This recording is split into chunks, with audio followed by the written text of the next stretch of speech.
It's the Corona Post Show here at the Mayo Rip Curl Pro Portugal, presented by Corona. And we got some visions right here of the mural at the corner here at Super Tubos, located on the peninsula of Peniche. And we had a split day of action today. Women in the morning, the men to finish off the day, and we are both down to the men's round of 16, the women's quarterfinals. I'm Kaipo, along with my friends Peter Mel, as well as Strider Wozlewski. Strider, going to you first. Your thoughts on what you just saw? We had the two best surfers, I feel like, of the event matching up, possibly, next. And we got Gabriel, Medina, and you got Griffin Colapinto, who just really put on a show and were just looking amazing. And I think they're going to match up now. So it's going to be kind of a tough go. One of the best surfers in the event is going to lose out, and it's going to be tough, to watch. And I'm, anticipating that matchup coming up quick. Pete, we got the quarterfinals set for the women. It was a challenging day, I think, in regards to surf, really. It wasn't easy out there. There was a lot of bounce, a lot of challenge, swell increasing. So it wasn't an easy day, but the performances was there. You saw some upsets in that early rounds of the women. You would have to say that Griffin and both Gabe were probably the favorites going into those final two heats of the men, and they didn't disappoint. They put themselves up in the air, which is what we want to see from them. So I am excited, but like you had mentioned, now that matchup in the round of 16 is going to happen, and one of those surfers is going to have to go down. Yeah, well, our defending champ made it through as we expected, as he was favored in his matchup against Jackson Baker. Let's hear from Griffin Colapinto. Yes, he did, Kaipo, but Pete, like you said, it wasn't easy out there. You had a pretty exciting wipeout at the beginning. Talk us through what happened. Oh, yeah, I think it was the first left, my first left. I did like a big jam and then went for the closeout, like high speed, and then right as I came down, my front foot just slid off the front of the board, and I swear I did like the nutsest splits you've ever seen. So I'm lucky that I'm all good. All good you were. You managed to recover, get through the heat. What were you loving so much about these waves? I like just like the fact that you kind of just gotta like read the ocean, and it's like you just never know when or where a wave's gonna pop up, and so it's like when it does, you're like, oh my gosh, here it is, and then you get all excited and make it happen. Yeah. We've talked a lot about mentally what you have to do to get ready for your heats coming back to Portugal as the defending champ. There's an added element of that. How do you get yourself in the right mindset for every heat? Just having fun. That's the mantra. So just doing that, and then frick, everyone in these contests now are like so good, and like Jackson's such a good surfer, and I think just every heat you gotta bring your best, and like every trick you have, you gotta be willing to pull it out, and none of this like, oh, I'm gonna wait to peak in the final anymore. It's like every heat, it's peak time. And peaking you are right now. You're on to the next round. Congratulations. Thank you. Yeah, Griffin Colapinto matched up against Jackson Baker. Let's take a look at their matchup here in the round of 32. Jackson getting ready. Had a big challenge in front of him, Strider. Yeah, he did, but you know what? It was surfing like that, explosive into the lip, and really just decimating the lip line was just what he's got in his bag, which I really like to watch. But Pete, this is the kind of surfing that got Griffin over the top. And it was done on a wave that wasn't that high quality, really. So ultimately, that's the kind of weapons that Griffin holds. He had a closeout, which basically was this one. It was the cleanest section we saw the entire heat, and he didn't disappoint whatsoever. This is a big drifting layback snap. That was a 6.6. The air was a 7.83, and they were really pretty much in 2 minutes of time. Making quick work of it, our defending champ, Griffin Colapinto. Jackson Baker, always hammering it out there, but unfortunate for Jackson, he came up against the defending champ, but put up a great battle in that final heat of the day, and that sets us up for looking at the numbers. Like you said, Pete, 7.83, a 6.6 was enough to get through that heat against Jackson Baker for Griffin Colapinto.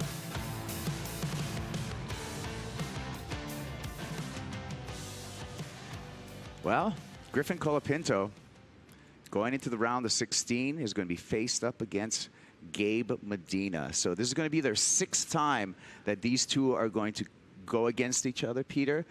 Gabe's got 3 Griff's got 2. Let's see if Griffin can make it even.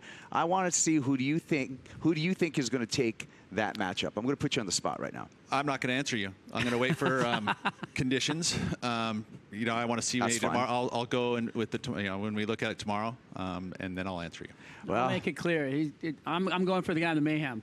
Just because we're after the Shapers rankings there, I'm just going to go for my home Shaper. Yeah, that's right, because all of the rankings, the points start at the quarterfinals, so you got to make it to the quarterfinals if you want to gain some points. Let's take a look at Gabe Medina and Seth Moniz in their matchup. This was another great one between these two. You know, Seth, unfortunately, in the back half of that heat, kind of got quiet. He sat back and let a lot of waves go by. I think he was looking for something that really wasn't there. Gabe just looked exactly what he was going to do. The strategy was to go out there and ride a ton of waves, and he did that, just built through the entire heat. He went to the air, and I don't even think some of his airs really counted as far as his total, because he had a couple nice airs that were done on some waves that just didn't get the points that I thought they were going to get. His consistency is just unbelievable. I feel like you know, Seth's got everything in his repertoire to beat Gabriel, but just Gabriel came up so much stronger on wave choice that it was just, you know, defined his heat for him. Well, he gave himself a ton of opportunities. I mean, he rode probably triple the amount of waves that Seth did. So that's what he does. I mean, in beach breaks, it's a good strategy just to ride a ton of waves. Sometimes it works for you, like it did for, you know, sometimes it might be bad because you're missing the best waves of the heat. But in a day like today, that strategy was solid, and it obviously paid off for him. Well, when we look at the numbers right here, 12.76 was enough for Gabe Medina to move on into the round of 16. In the round of 16, again, that matchup between Griffin Colapinto is going to be an interesting matchup in a way that both of those surfers are past champions here. Griffin Colapinto, the defending champ. Gabe Medina, he took a win here in 2017. So that's going to be one that you're going to want to tune into. That's going to be heat number 8 of the round of 16 when we return to competition. When we look at our women's side of the draw, we're all the way to the quarterfinals for the ladies. So let's take a look at our women's quarterfinal brackets and some of those matchups there. And hopefully you can give me an opinion about some of those, Pete. We'll see, Kaipo. I'm just going to go. I'm going to go Strider first, actually, because I can count on Strider to give me an opinion. Quarterfinal number 1. Who's your pick? That's a hard call because Tatiana, a winner out here, but Molly Picklum has been unbelievable. I feel like she is going to actually come out on top of that heat. There we go. And that's because I think that she is going to ride the barrel better than Tatiana Weston-Webb, which I think we're going to have tomorrow. I appreciate your commitment as an analyst, Strider Wazalewski. So I'm going to give you a chance right now, Peter. Pick a quarterfinal, actually. Oh, let's go with the veterans. Sally Fitzgibbons against Courtney Conalog. I really don't know what's going to happen in that. No. I like Courtney, actually. I just the energy that Courtney was carrying this morning earlier, it just felt like she was determined. And it wasn't like she was a stiff, you know, and super determined. It was a loose and confident determined. So I feel like Courtney's going to take that one over Sally. You like that? I do. What's your opinion on that one? Why don't you just roll into quarterfinal number 3? You're on a roll. Yolanda Hopkins versus Macy Callahan. I like Yolanda on that one just because of how she surfs so solid throughout this event already. She is not scared, has nothing to lose. Strider, the rookie quarterfinal. Caitlin Simmers versus Sophie McCulloch. I think that Caitlin is going to come away with that one. I feel like she's got a recipe she's finally figured out, and that's lip line attack. And that's something that she did in her heat earlier today, and I think that's what she's going to do again. But it's going to be barrels. Sophie's going to take that one. Now Peter's got all kinds of things. Wow, Pete. So, hey, Peter, you know what you can help us with right now? All right, what? Help us with the Surfline forecast. All right, well, we got offshore winds. The Surfline forecast has been mentioning about offshore winds throughout this 2 days coming up. And that's where our crew at Tours and Competitions has pushed us through today to make sure that we can be there for these 2 next days, which, again, are going to have swell. We're going to have an increase tomorrow, which means they're going to be solid, which is fingers crossed we get the offshores with that. So it means we're going to go to barrels. And if you look at the morning and afternoon, little decrease in the afternoon tomorrow, and then we'll see the next day 5 to 8 foot, 4 to 7 foot. So we'll see that swell pick up and drop, but the offshore winds are really where we're at. You look at Thursday, which is the last day of our waiting period, dunky winds. So we'll stay away from that. We're going to finish the next 2 days. Pulling out the dunky wind call, huh? All right. Oh, okay. Hey, so we got some looking forward to. Like the Strider things were stacked up pretty well for us to crown champs for both the men and the women at stop number 3 of the championship tour. But you know what? It's that time. Peter, what time is it? What time is it? Would it be the top 5, Kaipo? It's the top 5 of the day. And it's 5 o'clock. Perfect. 5 o'clock local time, and let's go with our top 5 moments of today's competition. Strider, it was grindy this morning. There was some carnage. Over the handlebars, straight through the board. I think Kurt got more of a workout in this one than he bargained for. He was running up with leashes. He was running up with surfboards. It was pretty fun to watch. Then we, of course, had the tumble. Oops. It just gets a little wild sometimes. And a little bail out there for Molly Picklum. She laughed it off. No worries there. Got to hold on to the bull. Gotta hold on. Molly went on to win that heat, however, so great effort. And she's going to stay in that yellow jersey.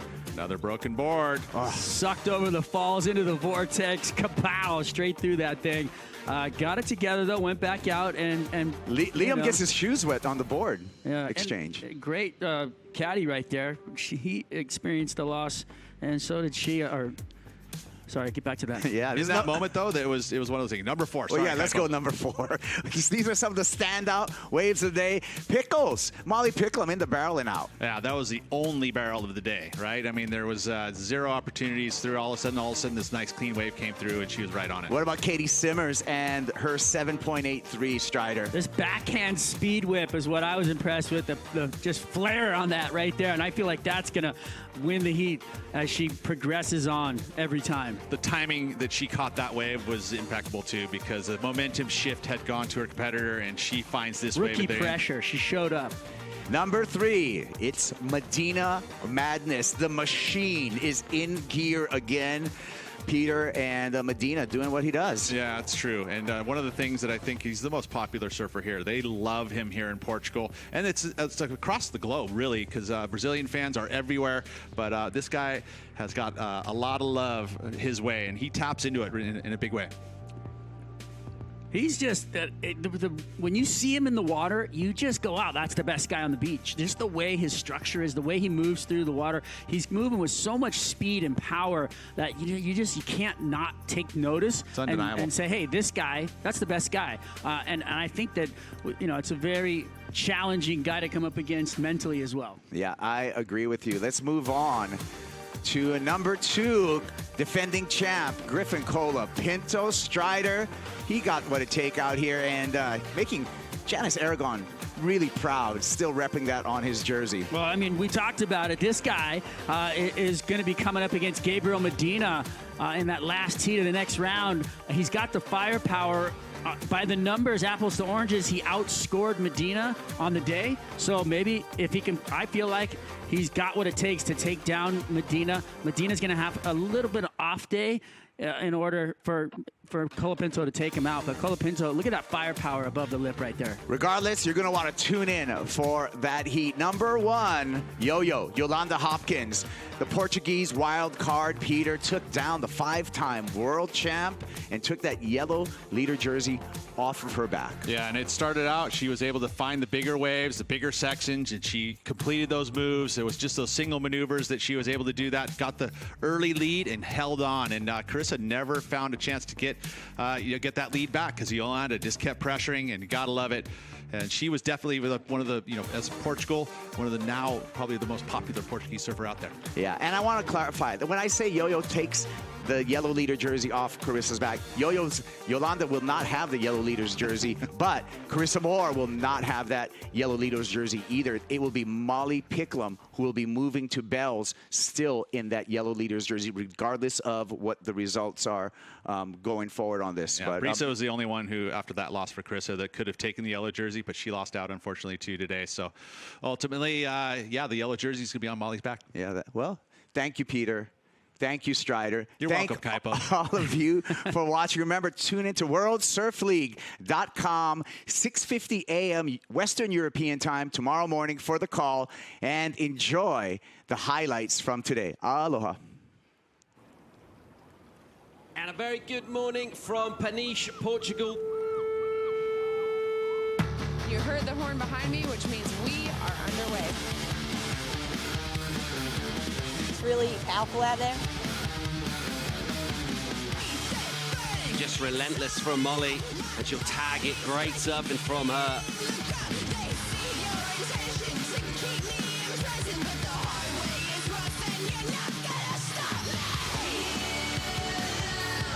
Slashing off the top.